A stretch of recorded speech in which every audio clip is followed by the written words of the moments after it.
जल जगार के सफल आयोजन के बाद आज हम आ गए हैं कार्यक्रम की निर्देशिका कलेक्टर नम्रता गांधी से कार्यक्रम की सफलता और कार्यक्रम के पीछे आई चुनौतियों को जानने के लिए। मैम, कार्यक्रम में सफलता की आपको बहुत-बहुत बधाई। इस कार्यक्रम के पीछे सफलता की अ,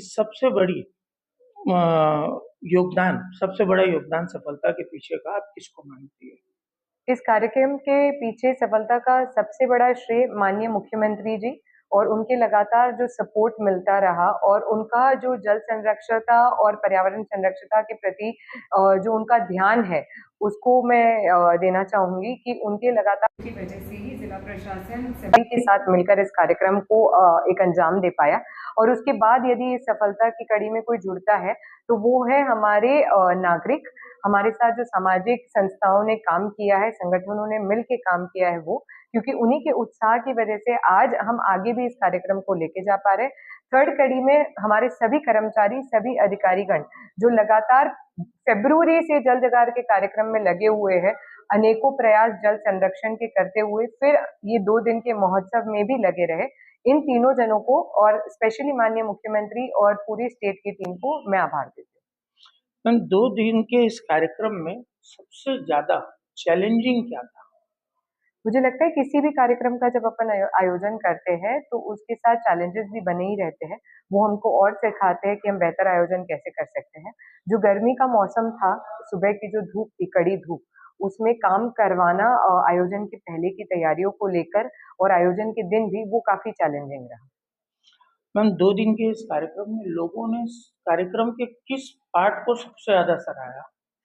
मुझे लगता है कि ड्रोन शो क्योंकि सबसे पहली बार छत्तीसगढ़ में हुआ और एक अनोखा अपने आप में शो है, जिसमें 300 से ज़्यादा ड्रोन्स एक आकृति बनाते हैं, तो वो उसमें भारी उत्साह था लोगों का।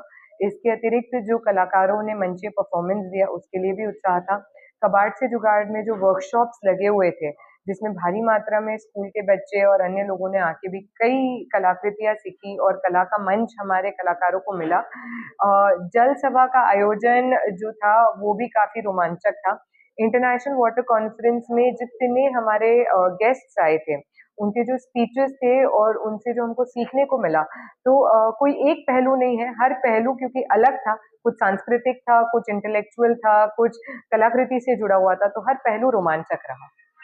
मैम, कार्यक्रम के बाद ऐसा नहीं लगा कि 2 दिन में ट्रैफ़िक व्यवस्था जो वहाँ पर थी, उसको थोड़ा और सुधारा जा सकता था?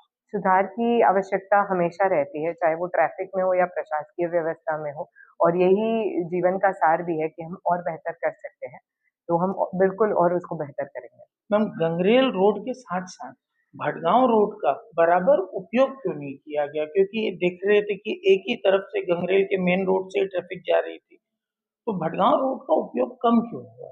मुझे नहीं लगता ऐसा हुआ है क्योंकि दूसरे दिन भटगांव रोड पे करीबन 1 घंटे तक काफ़ी जाम की स्थिति भी बनी रही, तो दोनों रोडों का उपयोग हुआ एंड उस क्षेत्र में नेटवर्क की कमी है, जिसकी वजह से समन्वय बनाने में काफ़ी मुश्किलें बनी रही। तो आई थिंक अगर वो नेटवर्क होता और लोग मोबाइल से एक-दूसरे से बात कर पाते, तो ज़्यादा बेहतर हम आयोजन कर पाते। मैम, शहर में कई लोग कार्यक्रम को लेके अनेक अ, तरह की अफ़वाहें फैला रहे हैं। लोगों का कहना है प्रशासन पर कई आरोप लगा रहे हैं, इस पर आप क्या कहना चाहेंगे? मैं बस सबसे यही कहना चाहूँगी कि चाहे जल हो या पर्यावरण हो, ये हम सबका है। अगर आज हम इसको लेके जागरूक नहीं हुए, तो आने वाला कल हमारे लिए बहुत ही भयावह होने वाला है। तो इसको लेके सजग होने का समय अभी है। अगर आज नहीं करते हैं, तो कल सबके लिए मुश्किल होने वाला है। मैम, आम लोगों के साथ-साथ वीआईपी कार्डधारी लोग भी, जिनके कारों में पास लगा है, उन लोगों को भी कार्यक्रम स्थल तक पहुँचने के लिए बहुत सारी परेशानियों का सामना करना पड़ा। इस पर अगेन मैं वही बोलूँगी, वहाँ नेटवर्क की कमी होने की वजह से समन्वय में काफ़ी दिक्कतें हमको भी हो रही थी एंड भविष्य में इन चीज़ों का ध्यान रखा जाएगा। ये जल जगह अभियान आगे कैसे चलेगा?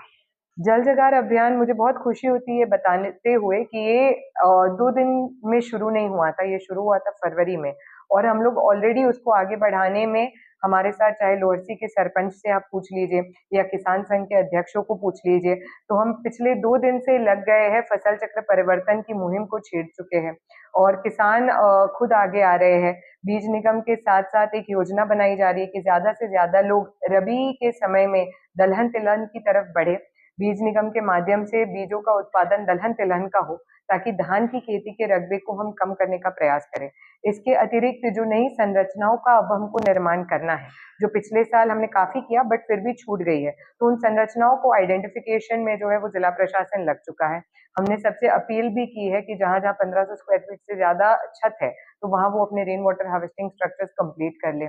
नए तालाबों का निर्माण, नए डाइक्स, स्टॉप डैम के निर्माण, इस पे भी हम लोग ने कार्य शुरू कर दिया है। तो ये कार्य कोई 1 दिन का या 2 दिन का नहीं है, ये निरंतर प्रयास हमारा जारी रहेगा। बिल्कुल मैम कि फसल परिवर्तन के लिए महत्वपूर्ण ज़रूरी है। गंगरेल बाँध से जैसे कि पानी दिया जाता है, क्या उस पर रोक लगाई जाएगी सर, पानी नहीं दिया जाएगा?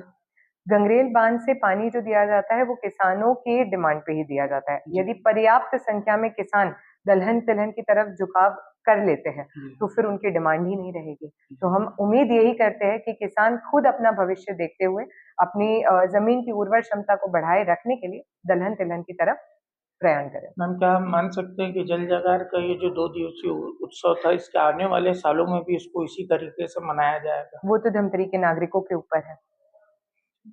ये थी कलेक्टर नम्रता गांधी, जिन्होंने कार्यक्रम में आए चैलेंजेस के बारे में हमें बताया और जो भी कमियां थी, उन्हें आगे सुधारने की बात कही।